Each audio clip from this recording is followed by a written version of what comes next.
the pie's done. I'm getting ready to put this one in. This is my second pie. And just to recap a little bit, what I did was basically baked some sweet potatoes and wrapped them in the foil, and I baked them for about 45 minutes or until they're tender, and I pulled them out and then cooled them down, took the pulp out, added some cooked butternut squash, which I braised on top of the stove. It's stove top, so I cut it in half, put in a little bit of water in a pan, covered it up, and braised it. Added some sugar, some brown sugar. If you want to add some different sweeteners, you can. You can add the maple syrup, you can add the honey to it.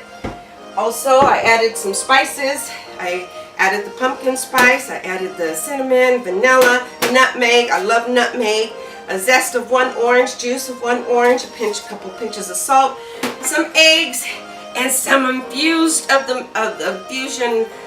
infused milk that I used for the crust. And I added a little bit of mascarpone and some cream cheese, and I put it in.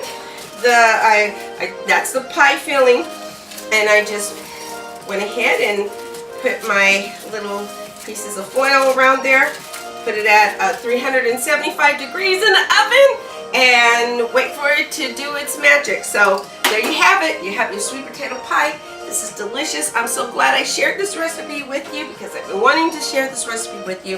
Thanks again for watching, and I'll talk to you soon. All right, bye-bye.